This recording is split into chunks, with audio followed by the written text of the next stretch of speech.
Hey friends, welcome back to No More Silos. Welcome to season 2. Season 1 sort of ended abruptly in the sense that I was just, honestly overwhelmed. There's a lot going on last fall with the election and the chaos of all that, and being in the midst of a pandemic. And quite frankly, I just got tired. So trying to put thoughts together that sound even remotely intelligent was just a challenge for me.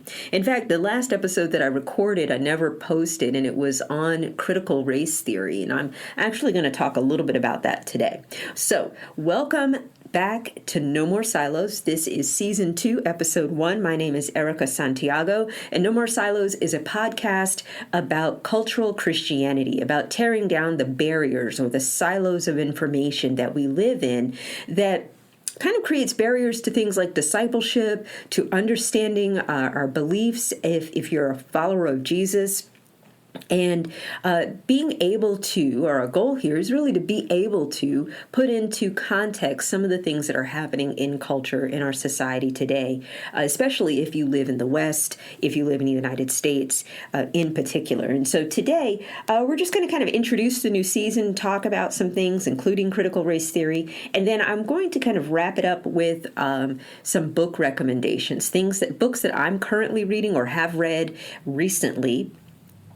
And if you follow me on Instagram at Cultural Christianity, then you know that periodically, every couple of weeks, I post a little stack of books, a picture of a stack of books that I'm reading. And so the books that you've seen in those pictures, that's a few of the ones that I'll be talking about today. So for the next several episodes, I want to talk about how we can engage in deeper discipleship. That's kind of where my head is at in this season. By engaging in intentional spiritual disciplines that, of course, include Bible study.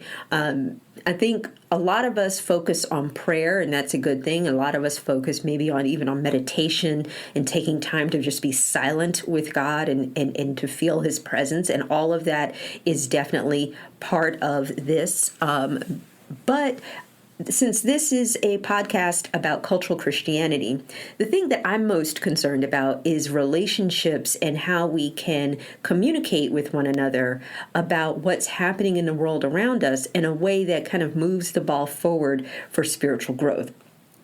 So the intentional discipline that includes Bible study is kind of what we're going to focus on here on this podcast. But that doesn't mean that you neglect all the others that are out there. We'll kind of touch upon those too as we go along. But the reality is, as we are here almost halfway through 2021, and 2020 is well in our rearview mirror, although some of us looked at the beginning of 2021 as 2020 2.0, right? We have endured, we have overcome, and many of us are still hanging on by a thread. We have been aggressively overwhelmed with new information in the past year, scientific information because of the pandemic, systemic racism and racial reconciliation information, because with everyone sitting at home, we were suddenly in a position where we just couldn't look away anymore. Political and social information because of a presidential election, and the glaring effects that poverty has on trying to live through a pandemic. Socially, the systems or lack thereof for educational success in a world that requires resources too many American children don't have access to, lack of health resources because there's no hospital or clinic nearby or insurance to pay for it, or fresh fruits and vegetables because the only grocery store in some communities is a Dollar General. And now this week in the news, there are folks complaining that people will not return to less than thriving wages. Notice I said thriving, not living. A thriving wage, a wage that should include the ability to purchase healthcare or participate in the healthcare system that's available. A thriving wage that allows for the option of being able to cover childcare expenses. A thriving wage that takes into consideration that someone shouldn't have to feel like they need to work 2 and 3 jobs just to make ends meet.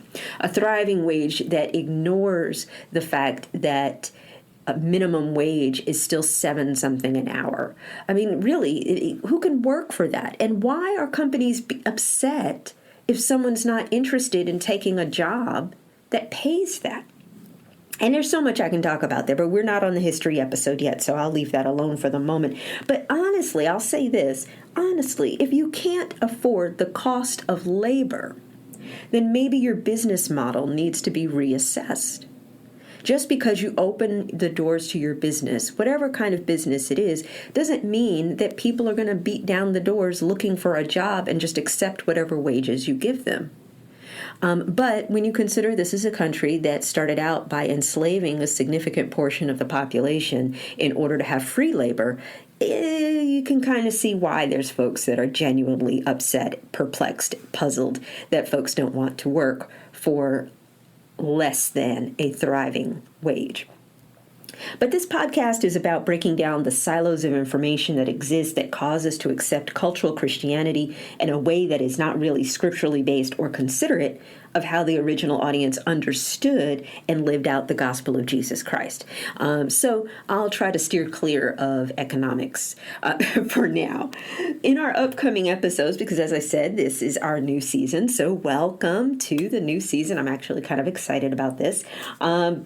We're going to discuss some of the ideas and concepts that are creating barriers to advancing the goals of discipleship. When we think of silos, and then the context that I draw from, which is technology, you have silos of data.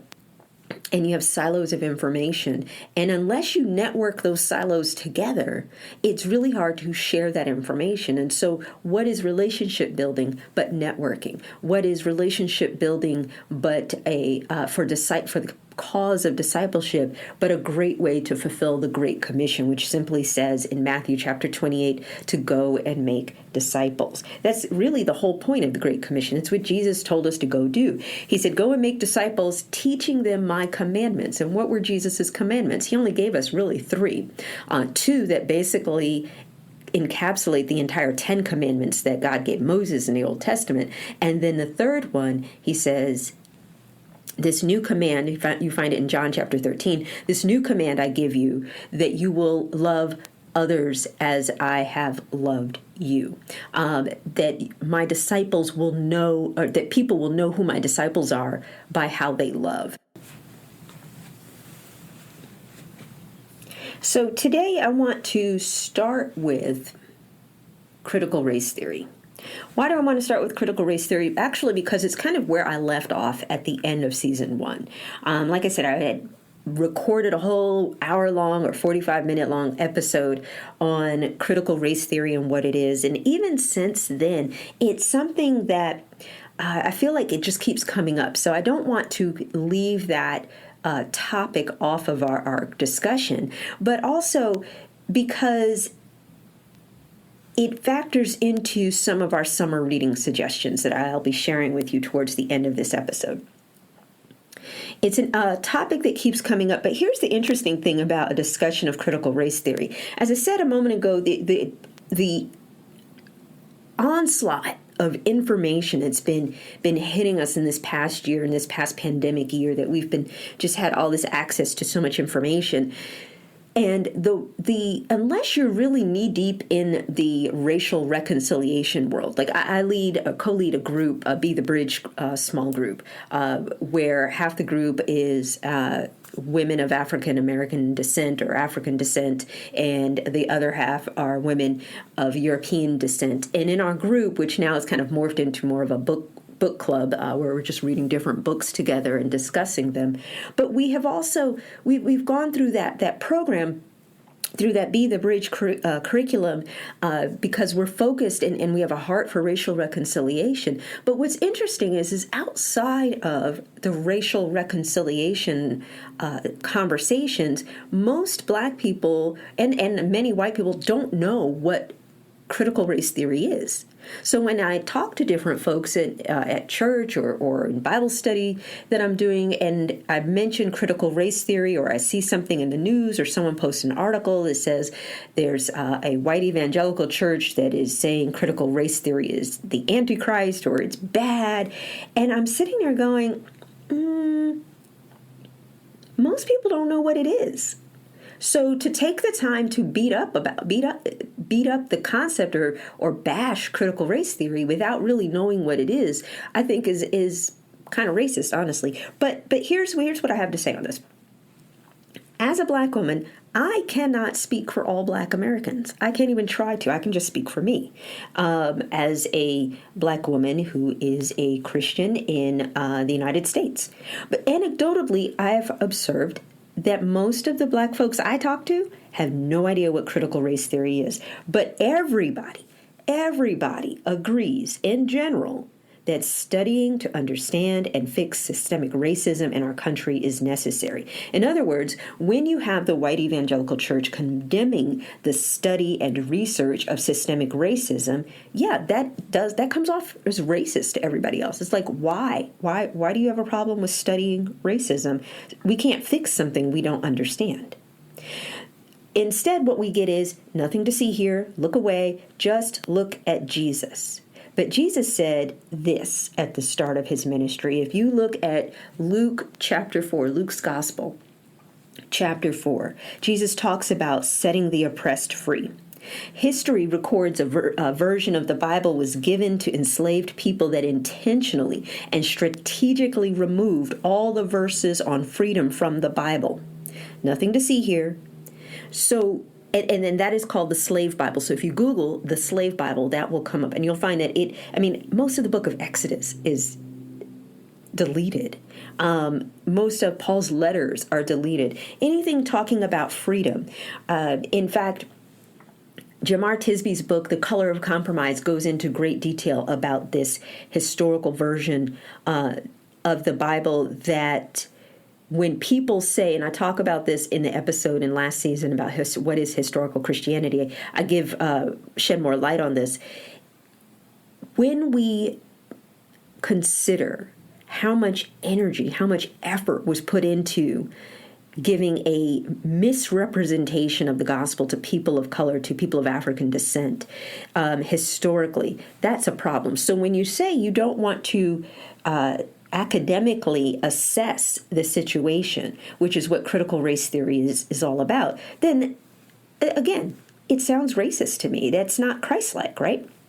So Luke chapter 4, if critical race theory is so awful and so anti-gospel because it asks the scholarly, academic, critical thinking questions around understanding systemic racism and its effects on our society, then I must ask, do you believe in Jesus? Because Jesus' Sermon on the Mount follows critical thinking about the law. In our homeschool room, if you were listening to this podcast last fall or even recently, if you've downloaded any of the season 1 episodes, you know that I'm a homeschool mom of 4, and we have a chart on the wall in our homeschool room that outlines critical thinking, like the various steps to critical thinking.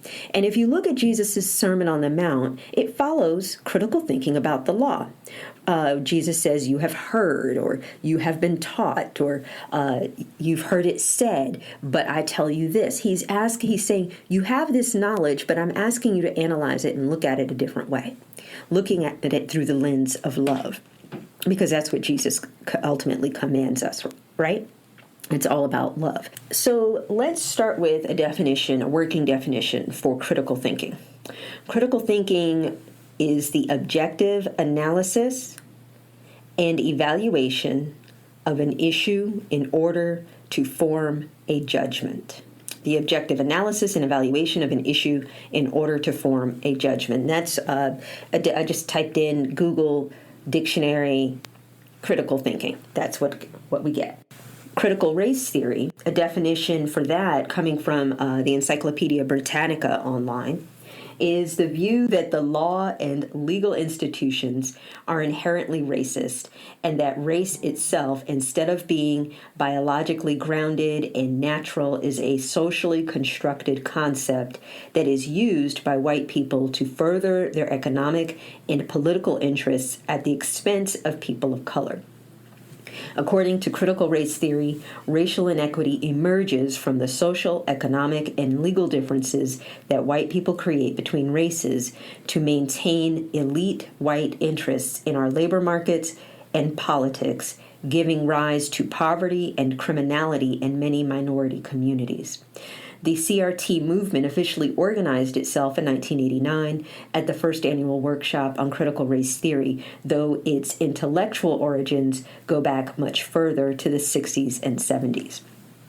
Now, what's interesting is that CRT as a movement or as a theory or as an academic study really come out of just earlier critical thought, critical thinking, academic studies, looking at what is going on in the world, looking at how things, how social and individual behavior kind of work together to create the environment that we live in. And what's interesting about that from a Christian perspective, tearing down the silos here, is that if we strictly just take critical race theory as a theory, as a academic construct to study systemic racism in our society and culture, then how is that different than what we learn in seminary for biblical interpretation? How to look at things like the historical context. I mean, if we're going to rightly divide the word, in seminary we're taught in the hermeneutics class, biblical interpretation, to look at the historical context, what was going on in history when that particular passage or book in Scripture was written. Look at the cultural context. What were the people? Who were the people that the author was writing to originally? How would they have perceived that information?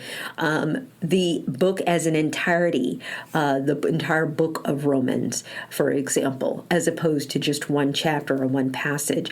And this goes on. There's like a whole set of rules around that. So how is an academic study of systemic racism any different than hermeneutics? How is it any different than critical thinking in general, which we teach in schools, in public schools? How is it different? How is it a problem unless someone doesn't want people to ask questions? And Jesus invited questions. Jesus was all for questions. Jesus was happy to answer questions and always asked us to think. So when Jesus begins his ministry, in Luke chapter 4, he talks immediately about setting the oppressed free. And if we think about the pushback with critical race theory in our culture today, in church culture today, that is part of the problem. We want people to believe that oppression should be normalized, that it's okay to pay people $7 an hour, that it's okay that someone is enslaved. Anyway, Luke chapter 4, verse 14 reads as such from the New Living Translation. Jesus returned to Galilee in the power of the Spirit, and news about him spread through the whole countryside.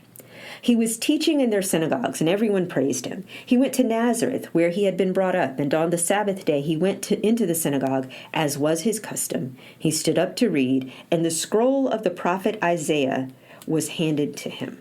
Unrolling it, he found the place where it is written. Verse 18. The Spirit of the Lord is on me, because he has anointed me to proclaim good news to the poor.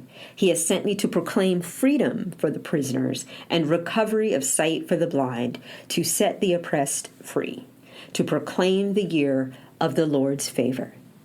Then he rolled up the scroll, gave it back to the attendant, and sat down. The eyes of everyone in the synagogue were fastened on him. He began by saying to them, "Today this scripture is fulfilled in your hearing." Now, what's interesting, I'm going to pause here for a second. What's interesting is that Jesus is talking about freeing, and he's just quoting Isaiah. Like he literally is just reading, and then he sits down, drops the mic, and he's like, yeah, today this scripture is fulfilled in your hearing. He is ready to get started. What's interesting is that he's there to proclaim the good news to the poor, to proclaim freedom, recovery of sight for the blind, to set the oppressed free, to declare or to proclaim the year of the Lord's favor. Now, in this podcast, again, it's kind of a Bible study, but not really. Go back and reread that. It goes on in verse 22, all spoke well of him and were amazed at the gracious words that came from his lips. Isn't this Joseph's son? They asked. Jesus said to them, surely you will quote this proverb to me, physician, heal yourself. And you will tell me, do here in your hometown what we have heard that you did in Capernaum. Truly, I tell you, he continued, no prophet is accepted in his hometown. I assure you that there were many widows in Israel in Elijah's time when the sky was shut for 3.5 years and there was a severe famine throughout the land. Yet Elijah was not sent to any of them, but to a widow in Zarephath in the region of Sidon. And there were many in Israel with leprosy in the time of Elisha the prophet, yet none of them was cleansed, only Naaman the Syrian. All the people in the synagogue were furious when they heard this. They got up, drove him out of town, and took him to the brow of the hill on which the town was built in order to throw him off the cliff. But he walked right through the crowd and went on his way. Jesus walked right through the crowd and went on his way. Why? Because he's Jesus. Because he's God. But catch this part. No prophet is accepted in his hometown. And in verse 28, they were furious at him and angry with him. Why? What were they angry about? This is where hermeneutics comes into play. This is why Bible study makes sense. Now, I'll leave that to you to go do that homework. But here's what I'm pointing to when I talk about critical race theory. I don't expect people who are racist in their worldview to be excited about studying racism. Jesus set that expectation in Luke 4. I do expect all of us to ask questions and seek answers. No More Silos is about breaking down or removing barriers to our understanding of what is happening in culture. You've got folks right now that are saying, oh, culture is bad, culture's against Christianity, culture's against Jesus, culture's against the church, the American church is persecuted. No, we're not. We're not persecuted, not in this country. We have all kinds of freedoms to be able to say and do what we wish. However, when we look at culture and understanding culture in Christianity and history and applying how to apply that information to our lives so that if you are a Christian, you are actually equipped to disciple others, then we have to encourage you to ask questions. Why were those people angry at Jesus? He didn't say anything except the truth. He didn't say, he asked them to go look back at history.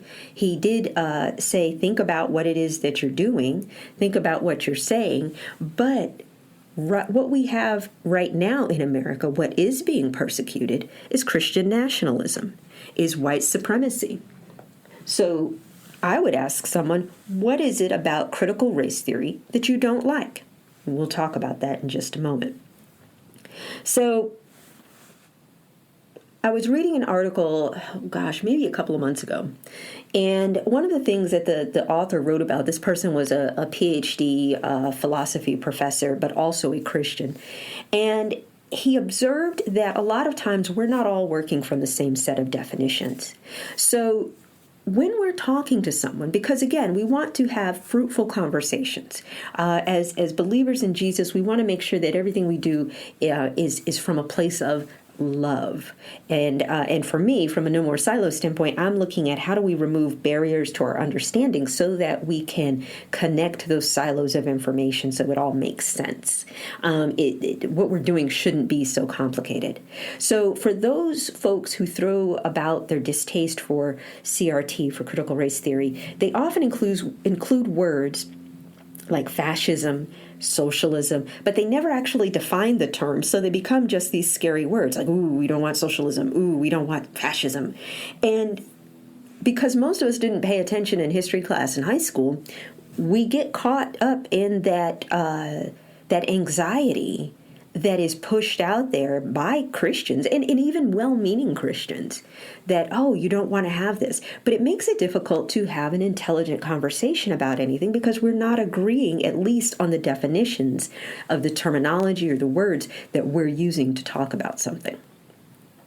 So, using, again, the online dictionary, the Oxford Online Dictionary, Wikipedia, and Encyclopedia Britannica, which is online, let's define a few words, and then we'll circle back to what we're talking about here. What is socialism? Socialism is a political and economic theory of social organization which advocates that the means of production, distribution, and exchange should be owned and regulated by the community as a whole. Socialism advocates for the means of production, distribution, and exchange should be owned and regulated by the community as a whole. I'm just going to say Acts chapter 2, but okay. Anyway, what is Marxism? Marxism is the political and economic theories of someone named Karl Marx and Friedrich Engels that later developed through their followers, their disciples, to form the basis for the theory and practice of communism. Now, it's interesting because these are two historical figures, Marx and Engels.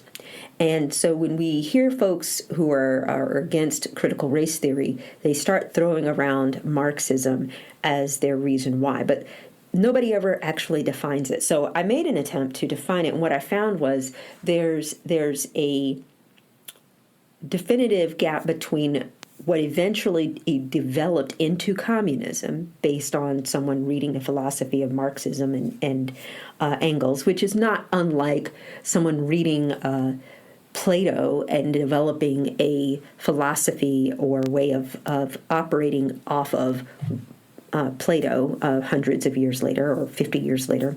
But Marx and Engels lived in the mid-19th century. We're in the 21st century, so we're talking about a couple of hundred years ago almost. Also around the time of the Civil War, by the way, in a different country, not here. Marx declared that philosophy must become reality. Now, this is coming from Britannica.com. Marx declared that philosophy must become reality. One could no longer be content with interpreting the world. One must be concerned with transforming it, which meant transforming both the world itself and human consciousness of it. Thus, in turn, required a critique of one's experience, a critique of ideas. In fact, Marx believed that all knowledge involves a critique of ideas.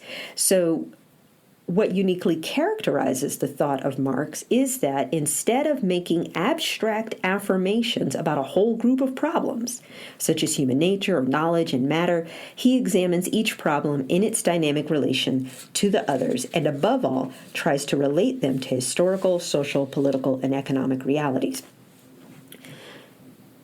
So when someone compares CRT to Marxism, what are they really saying? Well, the way this reads to me is, look away, nothing to see here. Critical thinking not allowed. Do what we tell you to do and think. But didn't Paul write to the church at Rome about renewing our minds, being transformed by our thinking?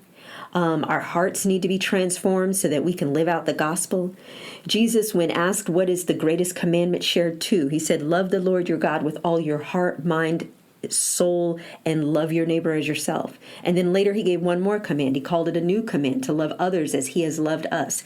His disciples would be known by how they love. And later Paul interprets that in his letter to the church at Corinth, 1 Corinthians chapter 13. What does spiritual maturity look like?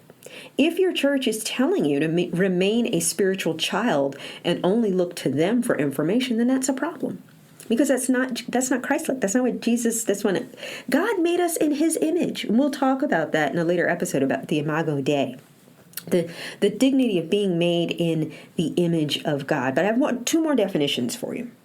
that kind of will help lay the foundation as we go through this new season in No More Silos, digging deeper into looking at how the barriers to discipleship in our culture and in cultural Christianity. The next definition I have for you is fascism, because that's another scary word. And fascism is very real. Fascism is something that happened in Europe that predicated World War I and II. So I get the anxiety around that word. According to Wikipedia, fascism is a form of far-right, authoritarian, ultra-nationalism characterized by dictatorial power, forcible suppression of opposition, and strong regimentation of society and of the economy, which came to prominence in the early 20th century Europe. I'll read that again, but I'll read it a little bit faster. I took my time this first time. What is fascism? Fascism is a form of far-right, authoritarian, ultranationalism characterized by dictatorial power, forcible suppression of opposition, and strong regimentation of society and of the economy, which came to prominence in early 20th century Europe. Isabel Wilkerson's book, Caste, is a great book that explains what regimentation of society looks like. Ultranationalism, I talked about that in the previous episode. That's what we have here right now with white nationalism, Christian nationalism, waving the American flag in the church as if that is not idolatry. What is capitalism? There's our final definition, because capitalism is what makes our economy. That is our economic force in America. And so it's important to understand that in context of all these isms that people are saying are bad, alongside of critical race theory. What is capitalism? Capitalism is an economic and political system in which a country's trade and industry are controlled by private owners for profit rather than by the state. Okay, so private industry, all for it, makes sense.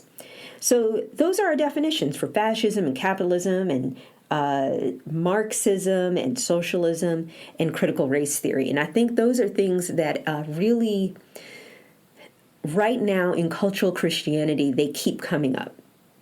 They just keep coming up. And so it's important to make sure that you understand what those words actually mean, what their dictionary definitions are, not just what someone is applying to it or using it for. They may be using it incorrectly. And I'm not advocating for fascism or Marxism or capitalism or socialism. I'm not advocating for one or the other. I'm advocating for Christianity, for following Jesus. I'm advocating for thinking. God created each of us in his image with a mind to think, to learn to be transformed by the renewing of our minds, which brings me to where I'm at this season. In season 2 of No More Silos, I'm focusing on equipping the saints, discipleship. And so here's my top 5 books, the 5 books that we're going to kind of use as foundational tools over the next few episodes. I'll probably bring in others, but I want to review a few books that I think will be great summer reading for us, for you, useful resources for engaging in thought-provoking conversations as you disciple others. So here are the top 5 books, and I'll give you my version of a brief summary for each. The first one is called Emotionally Healthy Discipleship, because, if we're going to talk about discipleship, start with a book on discipleship. And trust me when I tell you, I have a shelf full of discipleship books. But the subtitle on this one is Moving from Shallow Christianity to Deep Transformation. It's by Peter Scazzero, and he's the guy that did the Emotionally Healthy Spirituality and Emotionally Healthy Relationships, and has a whole he's built an entire discipleship course around all of this. But he's come out with a book recently, and he talks about overcoming the failures of our previous discipleship efforts, because obviously we've got this, whole shelf of books and all of that's not working. But he also gives us a path forward that takes into consideration the environment and culture that we live in right now. And so we'll talk about that some more in our next episode. The second book is called Urban Apologetics. Urban Apologetics is by Dr. Eric Mason. And I am a huge fan of Dr. Mason. He's the guy that wrote Woke Church a few years ago. And in fact, a lot of times when you hear or see people talk against critical race theory, they also invoke that word, woke. Is your church too woke? Be careful going to a woke church. And it's anyway. Urban Apologetics, the subtitle is Restoring Black Dignity with the Gospel. And when I tell you this is a powerful book, I have not been able to put it down. But I'm not done with it yet because I'm reading it slowly because I'm really trying to digest it. Urban Apologetics provides the necessary background info for discipling and evangelism conversations in today's environment, especially if you're talking to someone who has been on the periphery of church. So they think they know what's going on at church, but they're not really sure, or they have been involved previously in organizations that focus more on cultural identity as a Black person or a brown person and less on Christianity. And so he gives provides the tools for having those kinds of conversations. But at the same time, and most importantly, the overarching theme of the book is restoring Black dignity with the gospel, because we are all made in the image of God, and anything less than that, treating anyone less than that, is problematic. And so how do we respond to that as Christians? So that's Urban Apologetics. Number 3 is The Making of Biblical Womanhood. Along the same lines as Urban Apologetics, this one, I literally read it on the course of like maybe 3 days because I couldn't put it down. There's been a lot of talk. Even this week, there's been a lot of discussion about women in the church. And the interesting thing about this book is that if you are outside of the southern United States, and so you may not be in close contact with the white evangelical church or the Southern Baptist denomination, this may seem like why are we writing about that? But it gives us historical context, just as Urban Apologetics provides the necessary background info for discipling and evangelism conversations. The Making of Biblical Womanhood, and the subtitle for this one is How the Subjugation of Women Became Gospel by Dr. Beth Allison Barr. It provides the theological and historical background to address how scriptures involving women have been repeatedly taken out of context to support an unhealthy and anti-gospel worldview and power structure for centuries. It explains how we got to a place where people are clutching their pearls over 3 women being ordained in a Baptist church. It's interesting. It's thought-provoking, and I was surprised as I was reading it. My undergraduate degree is in English. How much I remembered from my women's literature in the Middle Ages class that I took in college, because a big chunk of the historical context is there have been women centuries upon centuries upon centuries, this century, the last century, and all the centuries in between, since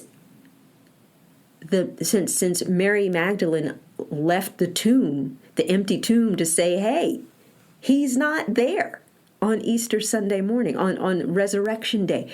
When a woman announced the resurrection all the way through the centuries, Middle Ages, the 19th century, the 20th century, there have been women proclaiming the gospel who have held leadership roles in churches, have across the gamut, and even in the New Testament, and how, going back to what I said earlier about the rules around hermeneutics, around biblical interpretation, how we have, in our current context, missed it because somebody decided to define historical Christianity as starting in the 1700s with slave-holding theologians. But anyway, so those power structures, The Making of Biblical Womanhood by Beth Allison Barr. Definitely recommend that book. Now, while we're on the topic of biblical interpretation, the next book, book number 4, that I want to encourage you to read this summer is Reading While Black.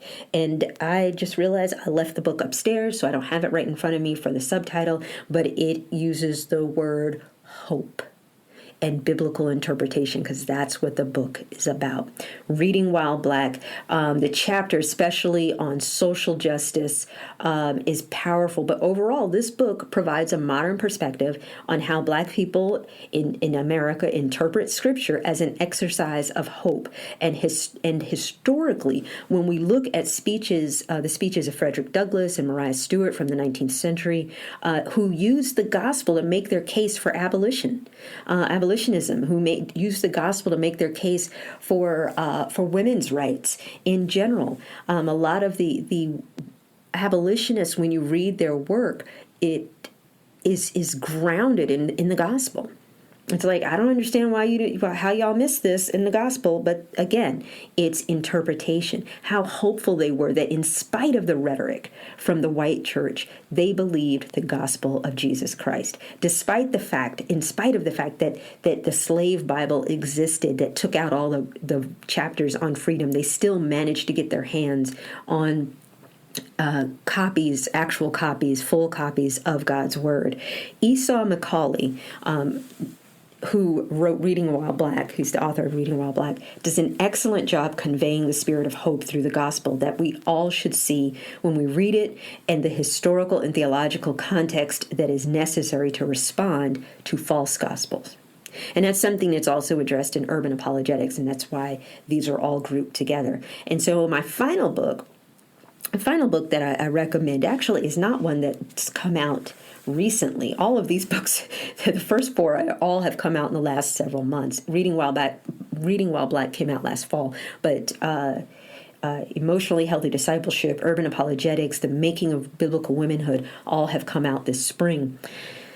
The last one that I want to mention, because I think that it really was a turning point in cultural Christianity a few years ago, is Irresistible by Andy Stanley. And he asked the question of why was the gospel so irresistible to the early church, to early Christians, people who made radical changes in their culture and society. And he asks the question, what does love require of me?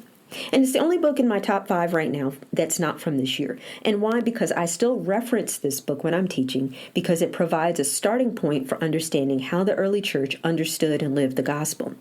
Andy Stanley makes the point that the early Christians did not have the Bible. Not the Bible we know it, not bound together in 66 books. They may or may not have had a copy of the Greek translation of the Old Testament called the Septuagint. They may have had one of the Gospels, maybe 1 or 2 of Paul's letters, but not all of them. It wasn't until the 2nd century that the 22 books or 27 books that make up the New Testament were really kind of canonized, in the sense that these were the books that theologians and apologists kept referring to. So he explains all of that in this book, and how they were able to focus on what they did have, which were eyewitness accounts of people who heard Jesus teach, people who saw him accused, saw him crucified. And these people were going off the eyewitness accounts of the people who saw Jesus after the resurrection, heard him teach, heard the disciples, now apostles, teaching his commands, went around making disciples. How powerful must that have been for them? And I believe that discipleship now is really built on that relationship, that one-on-one, 1-to-3 relationship. Who are your 3? Who are the people that you are most in contact with, that you can connect those silos of information to equip them to be able to make more disciples? Equipping people now must be sure to include the excitement of building a community based on loving God, loving one another, loving the others in our society. because that's what we see Jesus do. And what does love require of me as a filter for how we relate to everyone we come in contact with? And that's what made the early church, the gospel message of Jesus Christ, so irresistible. And Andy Stanley does a fine job in his book by that title from a few years ago. And so that's why it's one of my top 5. So Irresistible, Reading While Black, The Making of Biblical Womanhood, Urban Apologetics, and Emotionally Healthy Discipleship. Because guess what? We're going to talk about discipleship in our next episode. And expand our conversation with these books as a starting point. So if you want to read them, go ahead. I highly recommend them. Grab a copy, or you can wait until after we talk about it and pick them up later if you want to have more information, if I don't go far enough for you. And I'll likely add others. I intend to add others as we go, because I have a terrible, terrible habit of buying more books faster than my husband can buy me bookshelves. So thanks so much for joining me today. I hope that you will find the next several episodes in this new season of No More Silos helpful in both your personal journey to grow as a follower of Christ and also in how you disciple others in your circle, in your network, and tearing down those silos, connecting those networks. If you have questions or ideas for future episodes or any book recommendations, maybe there's something that you're aware of that I'm not aware of, feel free to follow me on Facebook or Instagram at Cultural Christianity. Cultural Christianity, or send me an email at podcast@ericasantiago.com. podcast@ericasantiago.com will get to me, and it's Erika with a K. I'll update the show notes with the book recommendations so that you can find all of that, because I know sometimes I talk fast. One of the challenges of being raised in the North and then now living in the South and being told I talk too fast. So thanks for listening. I am so glad to be back for Season 2 of No More Silos. I hope you'll join us in our next episode, where we're going to define discipleship and talk through a little bit of Emotionally Healthy Discipleship by Pete Scazzero. Thanks again for joining me.